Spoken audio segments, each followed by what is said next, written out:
El 12 de octubre de 1972 se contrató un vuelo charter para trasladar al equipo de rugby de Uruguay que debía jugar un partido en Chile. El avión nunca llegó a su destino. Fue una historia de supervivencia. Fue un increíble esfuerzo físico para salir de allí. Una lucha titánica contra el hambre, el frío, el hielo, todo. Para mí fue una increíble historia de supervivencia. El avión se estrelló en el centro de la inmensa cordillera andina. Para sobrevivir en aquellos parajes helados, tuvieron que comer la carne de los que habían muerto.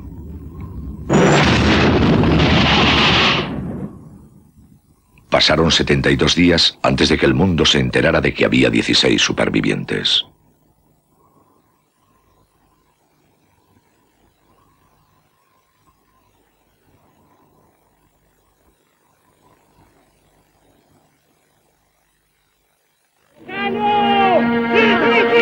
You will remember, or past pupils, the team that was going to Chile and that died in the Andes, they were going to play rugby.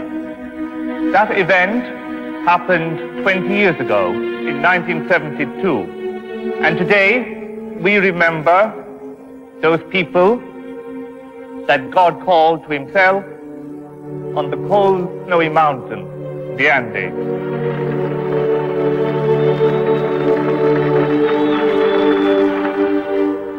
El colegio Stella Maris, regido por religiosos irlandeses, recuerda el accidente en el que fallecieron hace 20 años los componentes del equipo de rugby y los aficionados que les acompañaban. El equipo iba a jugar un partido en Chile. De los 45 pasajeros y tripulantes que embarcaron en el avión, solo 16 volverían con vida.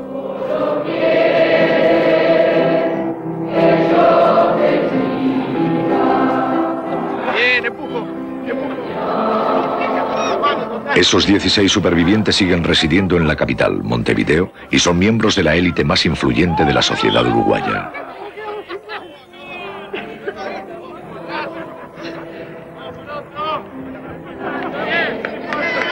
Les une una gran amistad reforzada por su terrible experiencia en las montañas. 3 o 4 veces al año, algunos de los supervivientes y antiguos compañeros de estudios nos reunimos y jugamos contra otro equipo local. Pero ahora jugamos como a cámara lenta, porque tenemos unos kilos de más. No somos tan rápidos como entonces. Creo que si hemos perdido tanto pelo se debe a la velocidad a la que jugábamos en aquella época.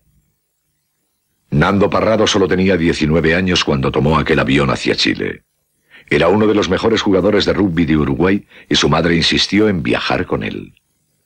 Sabré que me puedo sentar, que no pasa nada, coche hoy. Los supervivientes han mantenido una estrecha relación desde el accidente, asistiendo a las bodas de sus amigos y apadrinando mutuamente a los hijos. Su relación no siempre es fácil, se conocen demasiado bien. Pero la relación entre Roberto Canessa y Nando siempre ha sido muy especial. 2 meses y medio después del accidente aéreo, lograron encontrar una ruta de salida a través de las montañas, salvando así las vidas de sus compañeros. Aquel fatídico día, 20 años atrás, los muchachos estaban deseando enfrentarse al equipo chileno al que habían derrotado el año anterior. El año anterior lo habíamos pasado muy bien en Chile.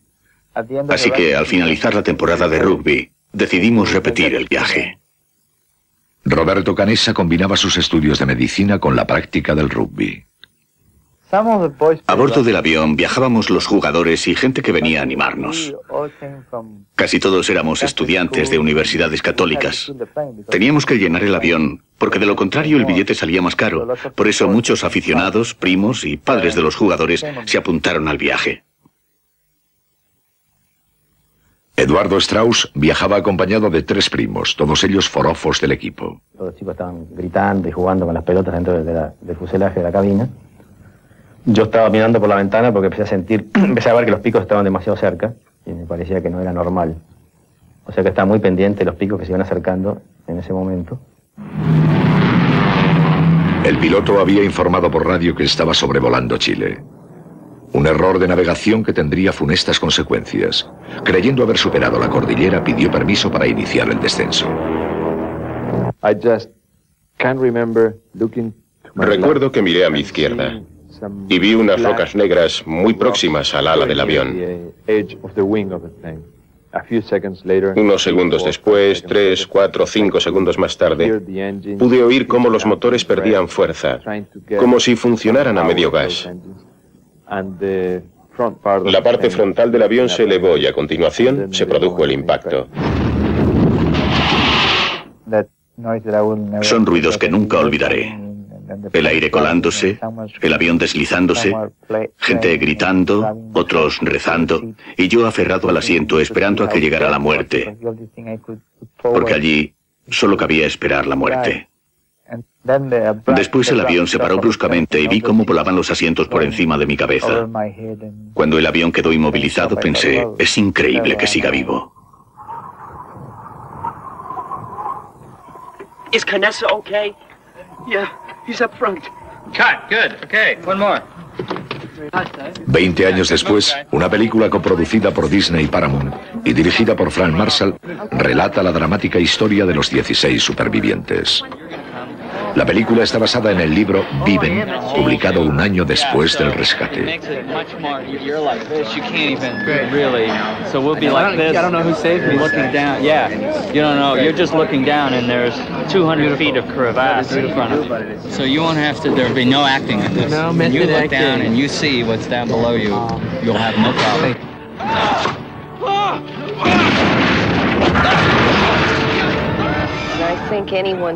Todos los que conocen la historia han quedado impresionados por la terrible experiencia que vivieron estos jóvenes, una experiencia que revela la gran fuerza interna del hombre. Es conmovedor, es una aventura humana, un drama, tiene emociones increíbles, es espiritual, trata del valor y tiene pinceladas de humor, una variedad de elementos que no es frecuente ver en una sola película.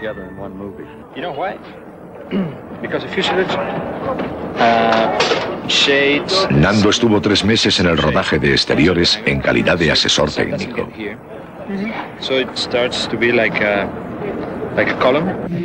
Es fantástico contar con la colaboración de alguien que vivió todo aquello y que te dice, así conseguimos sobrevivir en la montaña. El rodaje de la película reaviva en la memoria de Nando y los amigos supervivientes que le visitan viejos recuerdos que el paso del tiempo parecía haber borrado. Creo que la película ha devuelto intensos recuerdos a la memoria de algunos compañeros.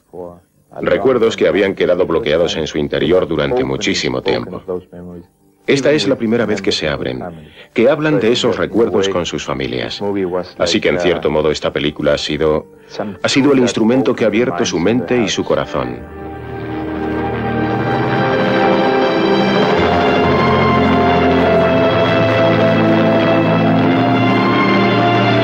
Nando invitó a 2 supervivientes, Moncho Sabelo y Carlitos Páez, a que vieran el fuselaje del avión construido para las escenas que se rodaron en un glaciar de las Rocosas canadienses. 35 personas sobrevivieron al impacto inicial, pero muchas de ellas morirían en las siguientes semanas. En aquellas montañas, Nando perdió a su madre y a su hermana. Su madre murió en el acto. Su hermana Susana, gravemente herida, falleció 8 días después.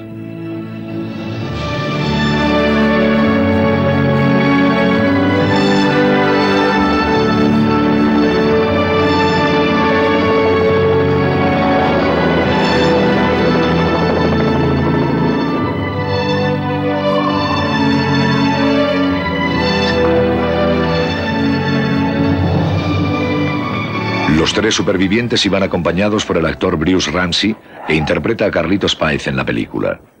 La minuciosidad con la que se había reconstruido la escena convirtió aquella visita en una experiencia perturbadora.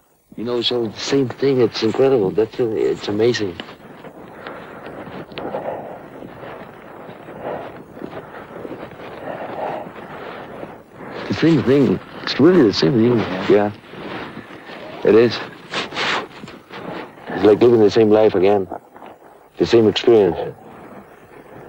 Yeah, but we know how this one will end.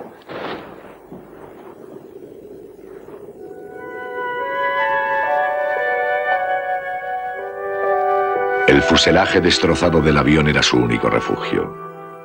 Un poco de vino y unas tabletas de chocolate su único alimento. Para sobrevivir, tuvieron que tomar una terrible decisión: comer los cuerpos de sus amigos muertos.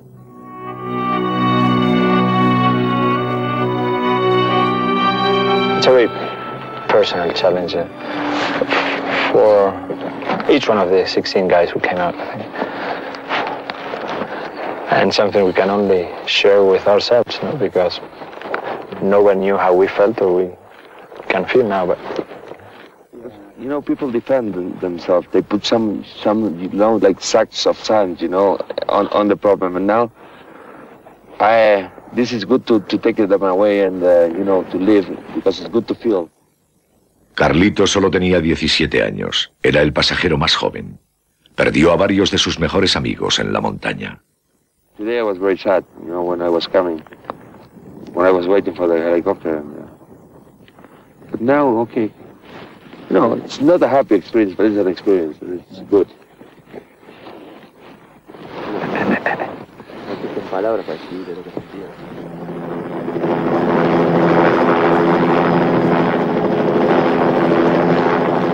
Carlitos Paez. Nothing would have stopped me from coming here. My memories were hidden away, and seeing the fuselage unlocked them. It made me feel anguish and fear and sadness, but it was an experience I had to relive. El avión se había estrellado en el macizo montañoso más extenso del planeta. Equipos de rescate de 3 países iniciaron la búsqueda del avión siniestrado. Pero el fuselaje del avión era blanco y la zona había registrado la nevada más intensa de los últimos 50 años. Al cabo de los 8 días se abandonaron las tareas de búsqueda, pero los familiares de los desaparecidos se negaban a perder la esperanza de encontrarles. Lo sentía en mi corazón. Sentía una fuerza especial, algo que no me abandonaba. Día tras día, los 72 días en lo mismo. Pero nunca dudé. El hijo de Rosina, Adolfo, viajaba con sus 3 primos. Uno de ellos murió en el acto, pero Adolfo, Daniel y Eduardo consiguieron sobrevivir. Ay, qué difícil de explicarlo, cómo fue. Fue porque yo siempre tuve mucha fe y sentía algo especial en el corazón que me decía que los chicos iban a volver, que no podían quedarse.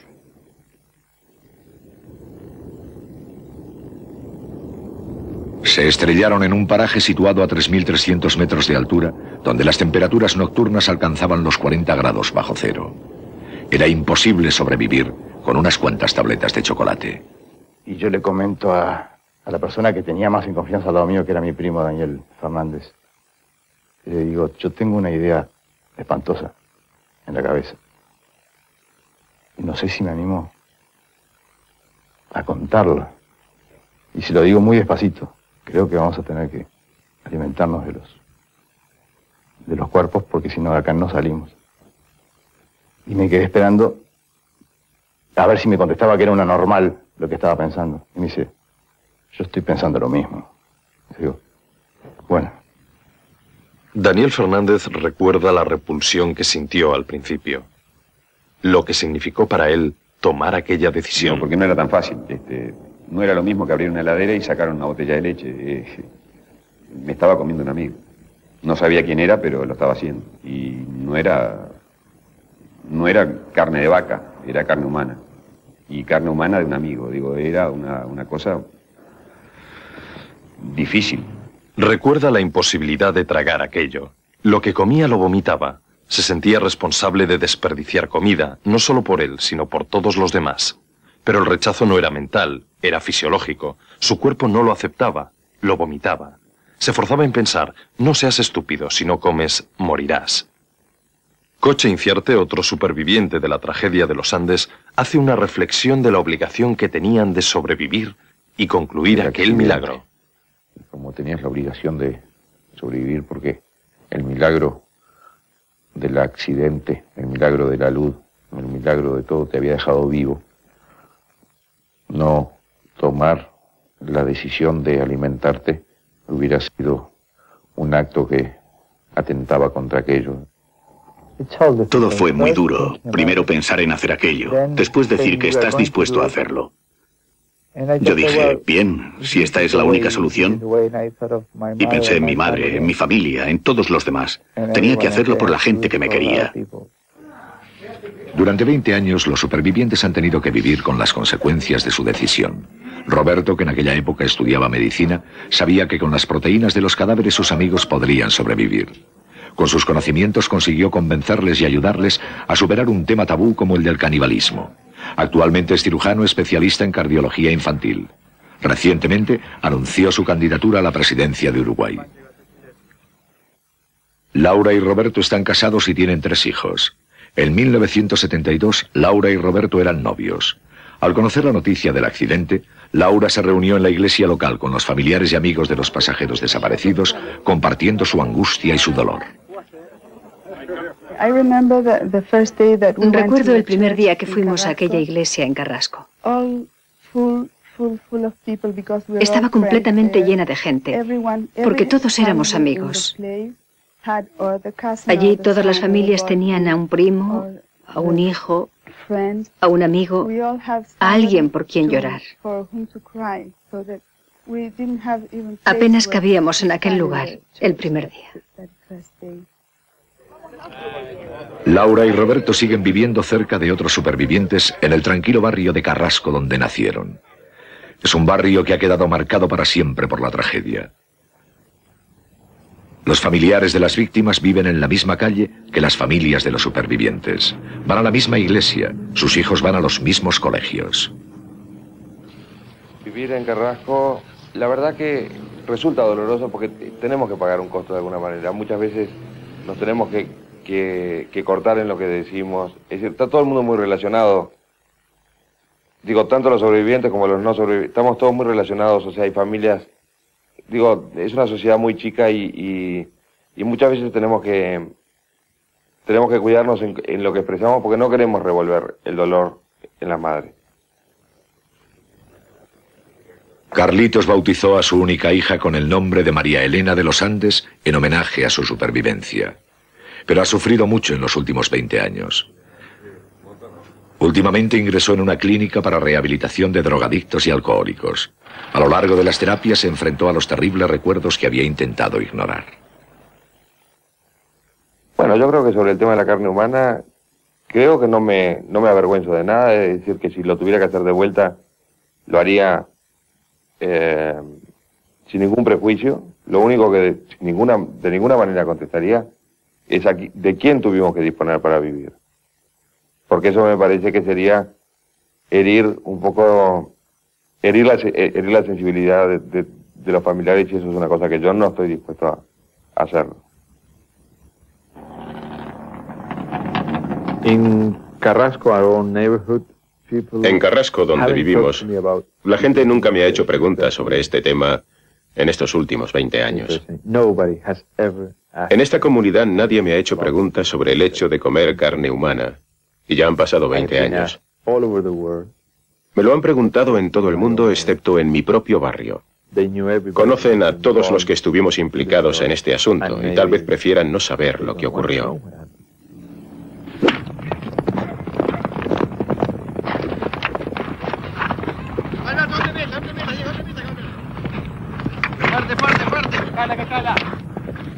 Nando se ha convertido en un próspero hombre de negocios y en un personaje famoso de la televisión.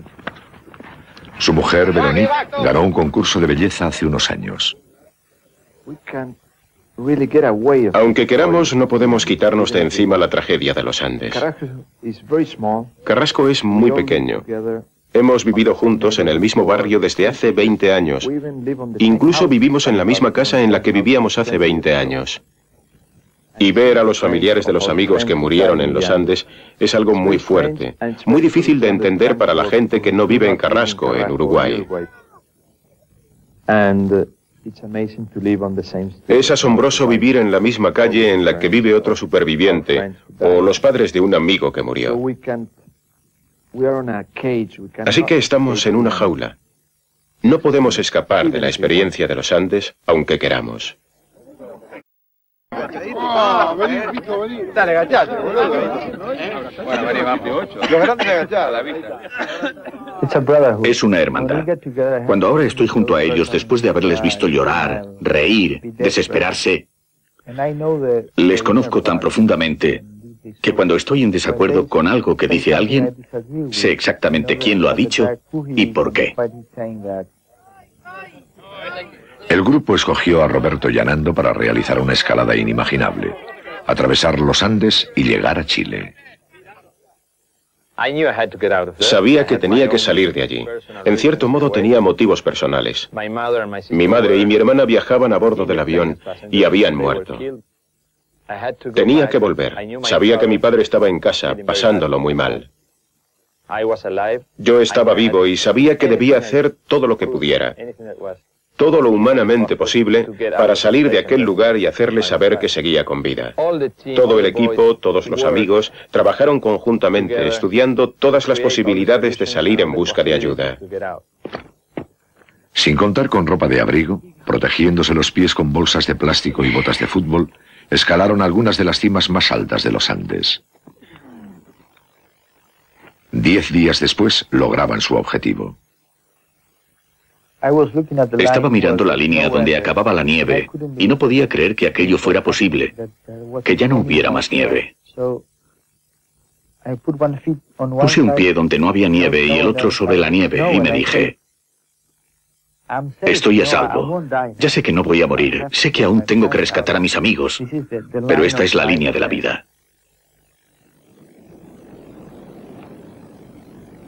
Un campesino chileno que cuidaba sus reses vio 2 siluetas extrañas en la zona más lejana del valle. Yo venía caminando, primero cuando yo los vi, iba a juntar el ganado.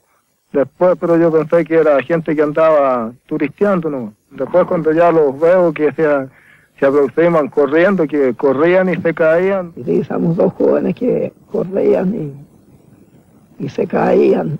Nosotros creemos que andaban jugando. Y después cuando ellos los vieron, ahí fue la desesperación de ellos, que los gritaban, que pedían auxilio, socorro, y que venían de un avión caído en las montañas.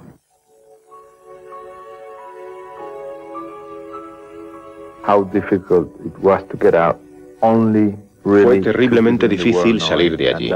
Eso solo lo sabemos 2 personas en todo el mundo, Roberto Canessa y yo.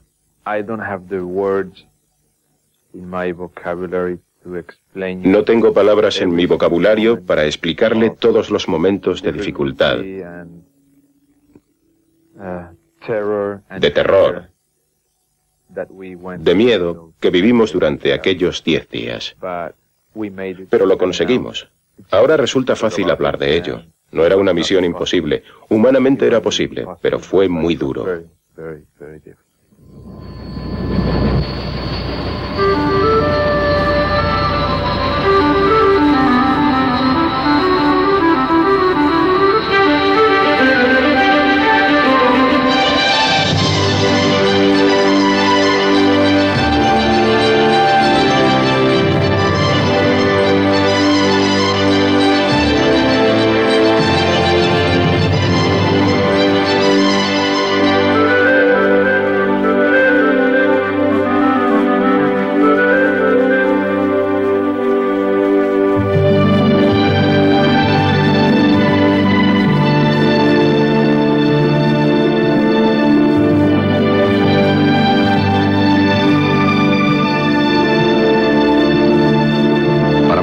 Los supervivientes eran la prueba palpable de que se había producido un milagro. Habían estado perdidos en las montañas durante 72 días y habían conseguido salvar sus vidas. Los muchachos contaron a sus familias y a los médicos del hospital cómo habían conseguido sobrevivir tanto tiempo.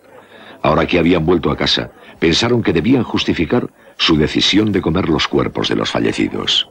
Muchos sectores de la religión católica lo vieron como un pecado, cosa que a nosotros jamás se nos pasó por la mente. Y ahí está la explicación. Cosa que nos molestó mucho en aquel momento, ¿no? Cuando la gente cuestionaba si era pecado o no. Realmente nos indignaba. Cuando jamás se nos pasó por la mente que podía haber sido un pecado. Se ofició una misa a la que solo asistieron los supervivientes y sus familiares. Le pidieron al joven padre Rojas que les confesara. El padre Rojas no lo consideró pecado. Porque no había culpabilidad. No era un pecado, y la Iglesia tampoco lo considera un pecado. Ninguno de los 10 mandamientos, dice el padre Rojas, nos prohíbe alimentarnos con la carne de una persona muerta. No habían hecho nada malo, y así lo manifestó el obispo. Él mismo lo explicó diciendo que podía considerarse como una transfusión que se le hace a una persona enferma. Es poner la sangre de otro en uno para que siga viviendo. Y eso no solo está permitido, sino que es una obligación. Lo importante era seguir viviendo. Álvaro Mangino estaba preparándose para ingresar en la universidad. Durante muchos años vivió obsesionado por lo que había hecho. Bueno, al principio tenía como una vergüenza, como que escondía algo de lo que había pasado, como que me sentía mal por lo que había hecho. Pese a que todo el mundo me decía que estaba bien lo que había hecho, mis amigos, mi mujer, el padre de San Fernando, cuando nos confesamos, los médicos. Pero yo adentro mío tenía ese sentimiento como de culpa que me costó muchos años liberarlo y sacármelo de adentro. ¿Ah? Por más que nunca nadie me juzgó por lo que había hecho, era yo el que me juzgaba. ¿Ah? Y poco a poco me fui liberando de todo eso, hasta que un día me di cuenta que no tenía sentido tener vergüenza de todo eso, que era una cosa natural que habíamos hecho y que era lógica y que la volvería a hacer hoy en día si me tocara vivir lo mismo. Los supervivientes volvieron a Uruguay como héroes nacionales.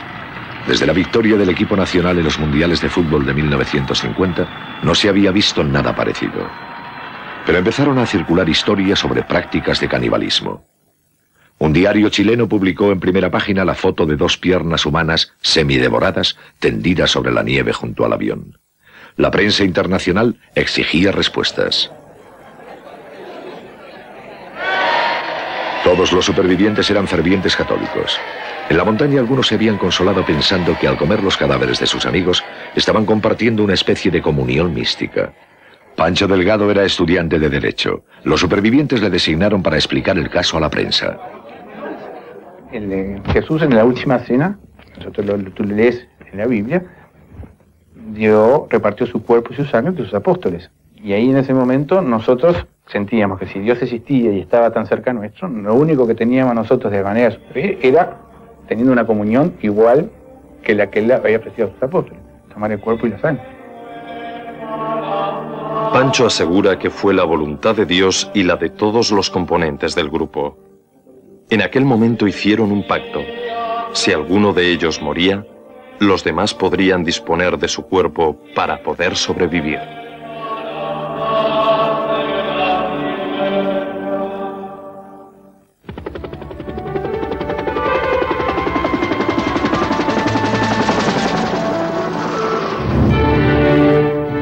En febrero de 1992, el director Frank Marshall y su equipo llegaron al sector canadiense de las Montañas Rocosas para rodar los exteriores de la película Viven. En un glaciar a 3.000 metros de altura instalaron su campamento para reconstruir las escenas de aquellas 10 aterradoras semanas. Estamos en las mismas condiciones en las que estaban ellos en la montaña. Uno de los actores, el primer día, cuando se quitaron las prendas de abrigo para rodar una escena de 5 minutos en plena nieve, me dijo: ¿cómo consiguieron aguantar? Lo consiguieron trabajando en equipo, con ingenio y con toda la fuerza interior que el ser humano puede desarrollar para superar situaciones extremas. Eso es lo que más me fascina de esta historia. You can see it? Yeah, you can see it. It's good. You can see the airplane. So that's why you assume that they knew you were here. Yeah. So what we'll do is we'll have the plane fly over.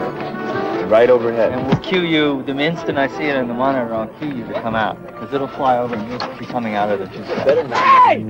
Hey! Hey! It's a plane! Hey! Hey! Hey! Hey! That's a cut! Vince should get his thing from further back, so he should come out and he should look. He hears the plane, he comes out, and I think it's going to go left to right, so it'll be over there. When did this happen? This happened on day 4? Second, third day. El papel de Nando lo interpreta el actor Ethan Hawke. I could listen them, I could hear them, and I could feel all the movement inside, but I couldn't get out. Okay, you came out first. Other guys to go up the group. Todos los supervivientes están de acuerdo en que deben sus vidas al esfuerzo de todo el grupo, pero la fuerza y el valor extraordinario de Nando le han convertido en el héroe de la historia.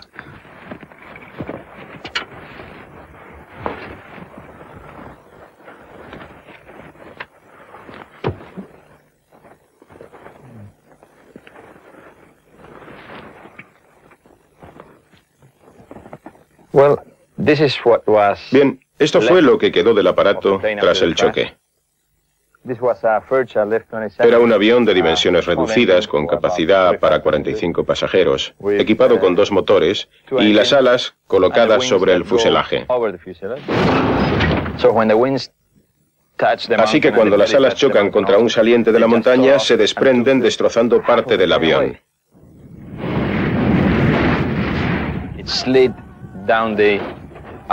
El fuselaje se desliza montaña abajo y queda inmovilizado a unos 1000 metros de la cima. Una de las cosas que recuerdo con verdadero horror fue la avalancha que cayó sobre el avión a las 2 semanas del accidente. Ya estábamos instalados en el avión, allí pasábamos gran parte del día y la noche. Y en ese momento estábamos durmiendo, estábamos en esta posición. Hacía 2 horas que habíamos entrado en el avión, algunos ya se habían quedado dormidos, cuando se produjo una avalancha de nieve por la parte delantera. Una avalancha que arrastró todo el equipaje. La capa de nieve en el interior del avión llegaba hasta esta altura. Nuestras cabezas estaban a esta altura, aquí, y de repente nos vimos completamente enterrados en la nieve sin poder movernos. Cuando se vieron bajo la nieve, algunos sintieron que aquello era el principio de la vida. Sentí un placer enorme, una sensación como que algo me llamaba y que no podía parar ni frenarme, y con muchas ganas de seguir hacia eso, ¿no? Una satisfacción y una sensación de plenitud, de placer, de tranquilidad. Y cuando sentí que estaba por llegar a algo, mi primo me estaba destapando la nieve de la cabeza.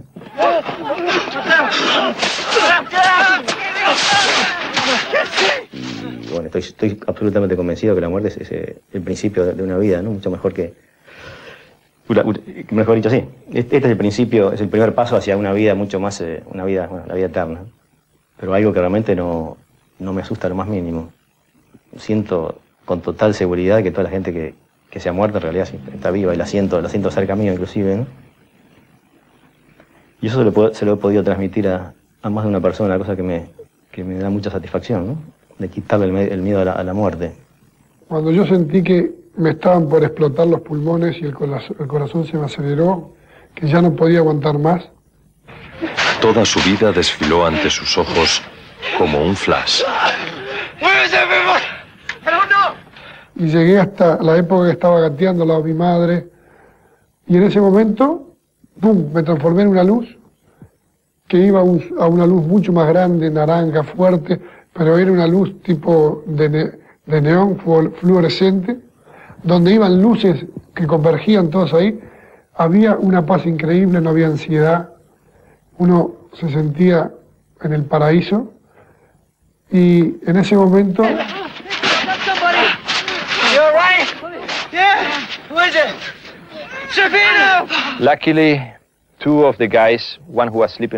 Afortunadamente, varios de nosotros, uno que dormía en una hamaca con las 2 piernas fracturadas y otros 2 que estaban durmiendo al fondo, no quedaron enterrados en la nieve.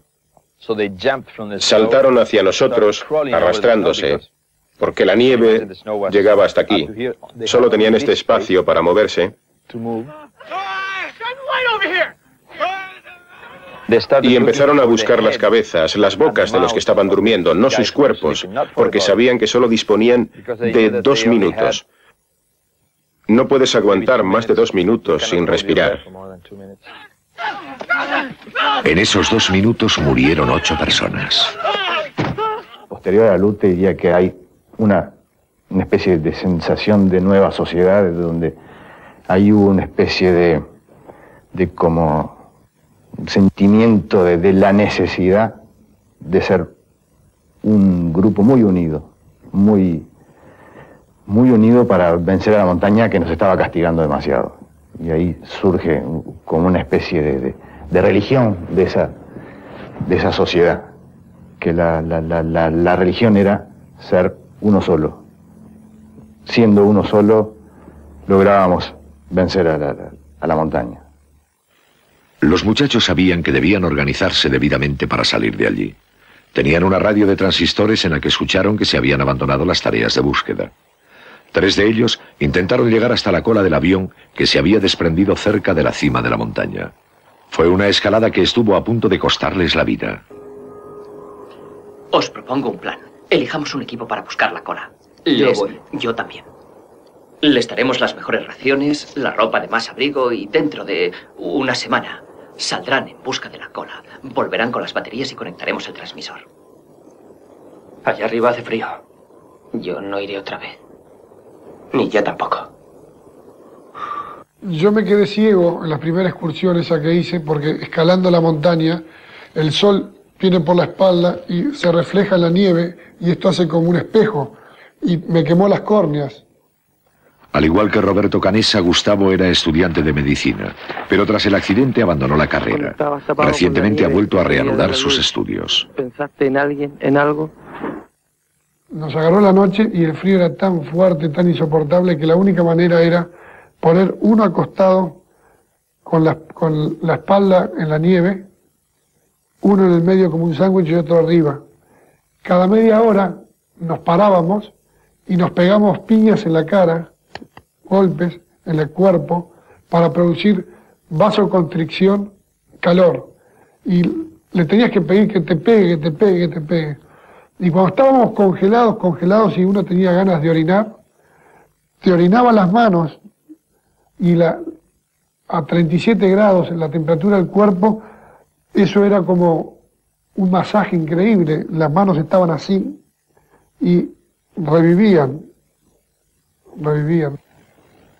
Mientras esperaban que mejorara el tiempo, se hacían fotos unos a otros.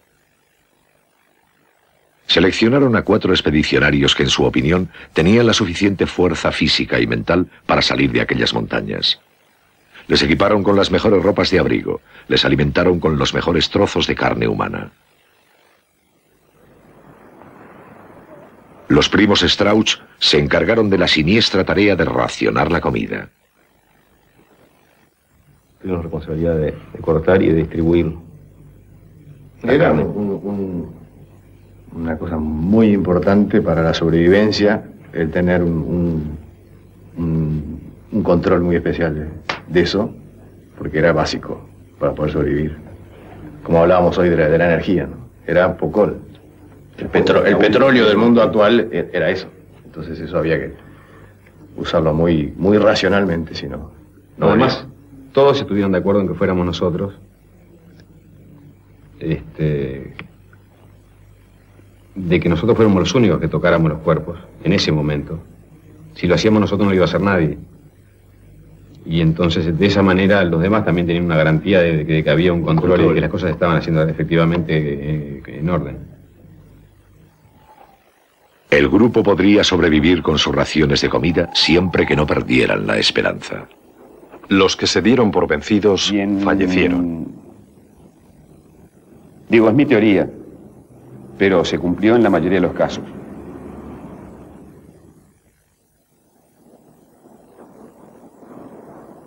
Our Father, who art in heaven, hallowed be thy name. Thy kingdom come, thy will be done, on earth as it is. Algunos escribieron cartas que nunca podrían entregar personalmente aunque intentaban autoconvencerse.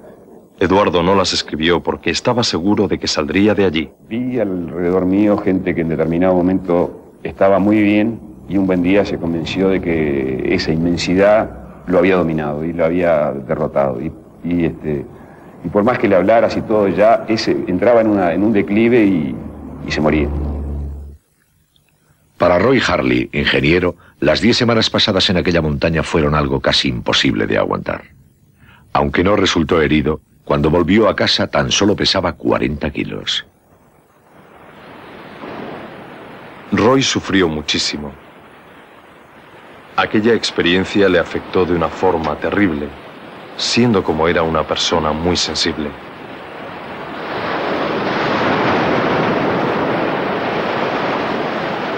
Fue más doloroso que para los demás. Lo vivió todo de forma mucho más angustiosa que el resto de sus compañeros. Llegó cierto momento en el que empezó a hundirse moralmente, y eso le condujo a un gran deterioro físico. Pero si bien el frío, el hambre, la muerte, fue muy difícil, yo creo que hubo algo que para mí fue lo que más nos dolió y nos dolía a todos, que era el pasar del tiempo. Ir viendo que el tiempo pasaba y pasaba. A partir de la 9ª semana, Roy empezó a darse cuenta de que habían pasado más de 2 meses y seguían perdidos en aquellas montañas. Nadie venía a rescatarlos, y eso le hundió.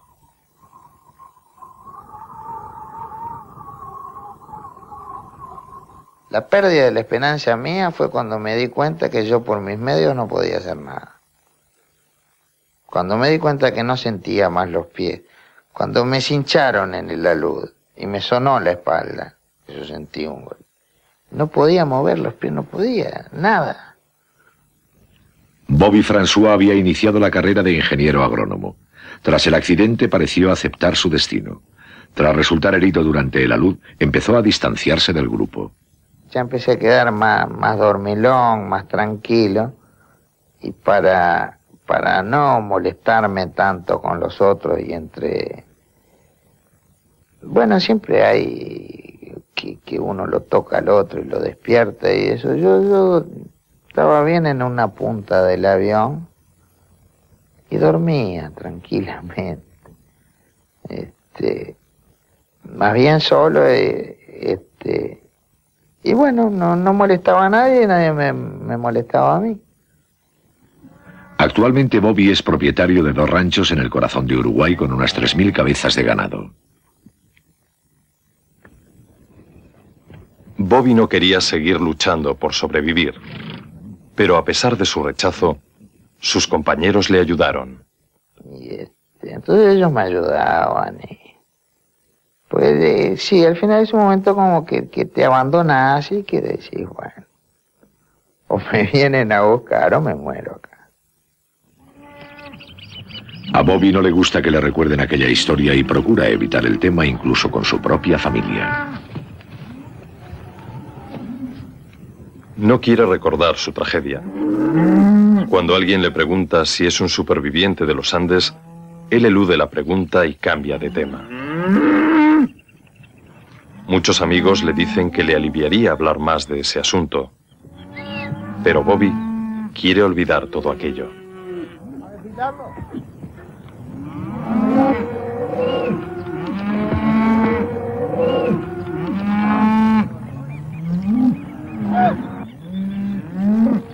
Yo creo que lo importante de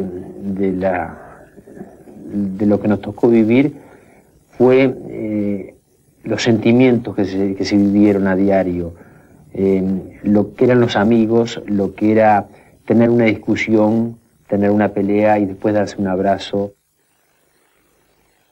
Descubrieron lo que significa realmente compañerismo.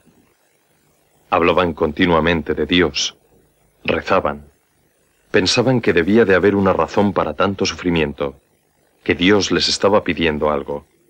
Se sentían muy unidos a Él.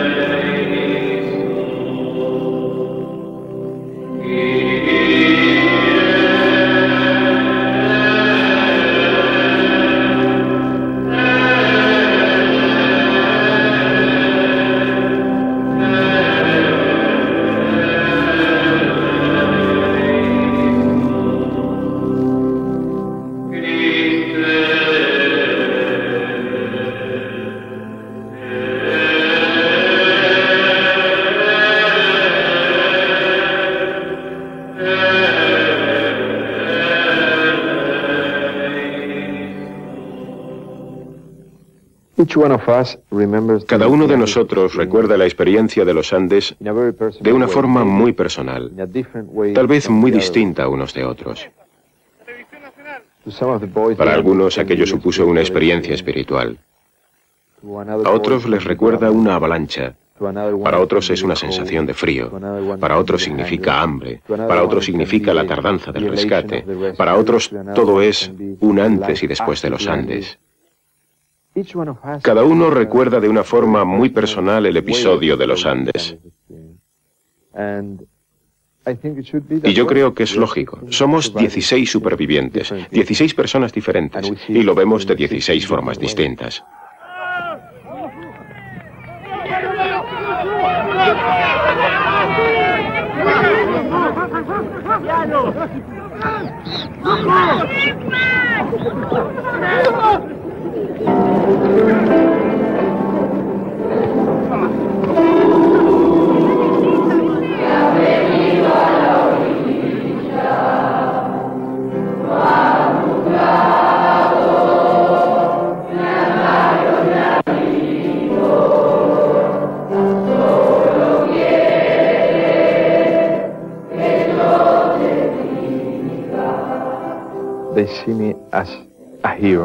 Me ven como un héroe, me llaman héroe, pero dentro de mí sé que no soy un héroe. No quise tener ese accidente.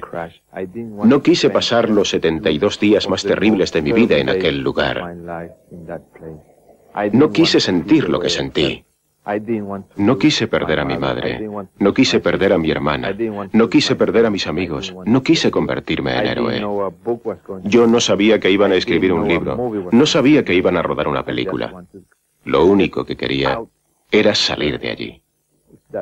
Si eso es ser un héroe, que me llamen héroe. Pero yo no quería convertirme en un héroe, solo quería vivir.